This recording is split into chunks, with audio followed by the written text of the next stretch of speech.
बात करेंगे एक ऐसी खबर की जो कि खेल की दुनिया से लेकर के गरीबों की योजना तक पहुंच गई। इस खबर के मेन कैरेक्टर हैं भारतीय क्रिकेट टीम के स्टार गेंदबाज मोहम्मद शमी। और खबर यह है कि शमी के घर वालों के नाम Mahatma Gandhi national rural employment guarantee act यानी मनरेगा में दर्ज है। अब आप सोच करके देखिए कि कितने बड़े खिलाड़ी के घर वालों को मनरेगा योजना के तहत मजदूरी करने की क्या जरूरत है। क्या ये घोटाला है? क्या ये सिस्टम की नाकामी है या फिर इसके पीछे कोई गहरी साजिश है? ये पूरा मामला उत्तर प्रदेश के अमरोहा जिले का है, जहां से एक चौंकाने वाली रिपोर्ट आई। दावा है कि मोहम्मद शमी की बहन शबीना और उनके बहनोई गजनबी के नाम मनरेगा के जॉब कार्ड में शामिल हैं।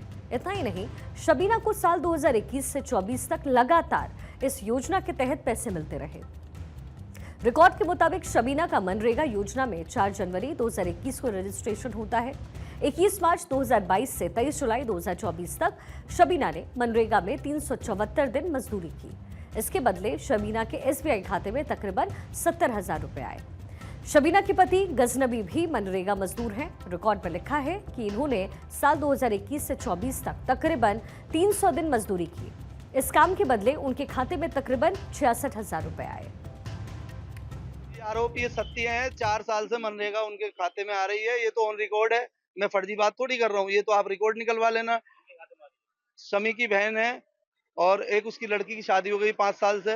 एक अजीम है लड़का, एक इसका ही लड़का MBBS कर रहा मोहम्मद सुहेल। एक लड़का इसका शेखू है, वहाँ पर दिल्ली में 30,000 में वकालत कर रहा है। सब लोग बाहर रहते हैं, सब इसकी मनरेगा का पैसा खा रहे हैं ये लोग। नहीं खाता था अपने जो है चहेते जो है इनके उनके खातों में पैसा डाला जा रहा है। जिनके में अगर कोई डाल रहे हैं तो उनसे जो है पैसा डाला 100-200 रुपए दिया और बाकी जो पैसा अकाउंट में निकाल दिया। वो साहब समी की दिखाई जाती है, बोले समी की दिखाई जाती है, बोले मैं ये कराता मेरा स्टार मेरा रिश्तेदार है।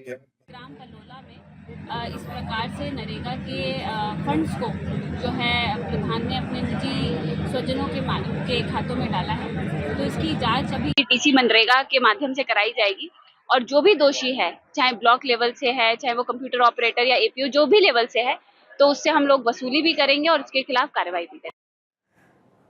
और अब सवाल यह है कि जब शमी जैसे क्रिकेटर की कमाई करोड़ों में है तो उनके परिवार को मनरेगा की मजदूरी की क्या जरूरत? और ये सिर्फ शुरुआत है। रिपोर्ट्स के मुताबिक गांव की प्रधान, जो कि शबीना की सास हैं, उन्होंने अपने रिश्तेदारों और चहेतों के लिए फर्जी जॉब कार्ड बनवाए। इसमें MBBS स्टूडेंट्स, इंजीनियर्स, ठेकेदार और दुकानदार तक शामिल हैं। मनरेगा कोई छोटी योजना नहीं है। साल 2005 में शुरू हुई इस स्कीम का मकसद है गाँव में हर परिवार को साल में 100 दिन का रोजगार देना। साल 2024-25 के बजट में इसके लिए 86,000 करोड़ रुपए रखे गए।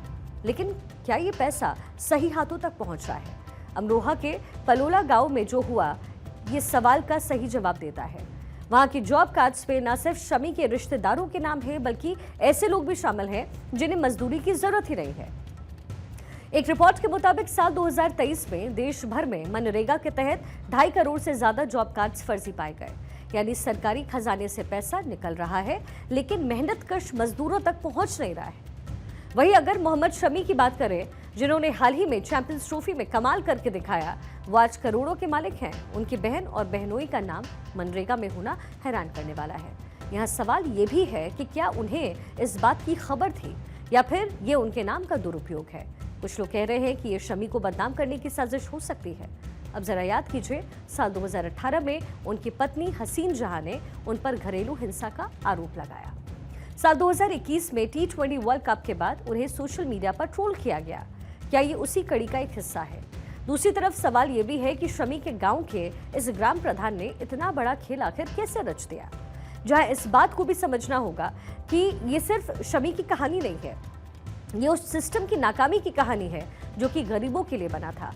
अमरोहा में हुए इस घोटाले की जांच की मांग अब उठ रही है। लोग पूछ रहे हैं कि भाई क्या ऊपर तक कोई मिला हुआ है? क्या इसलिए खबर को दबाने की कोशिश हो रही है? साल 2024 में उत्तर प्रदेश में मनरेगा के तहत 1.2 लाख करोड़ रुपए खर्च हुए, लेकिन कितना पैसा सही जगह पहुंचा, ये अभी भी बड़ा सवाल है। और आखिर में हम बस इतना कहना चाहते हैं कि मोहम्मद शमी का नाम इस विवाद में आना चौंकाने वाला है। लेकिन उससे भी बड़ा सवाल है कि मनरेगा जैसी योजना का दुरुपयोग आखिर कैसे हो रहा है? क्या ये सिर्फ एक गांव की कहानी है या फिर पूरे देश में ऐसा खेल चल रहा है? सरकार को इस तरफ भी अपनी नजर अब डालनी चाहिए।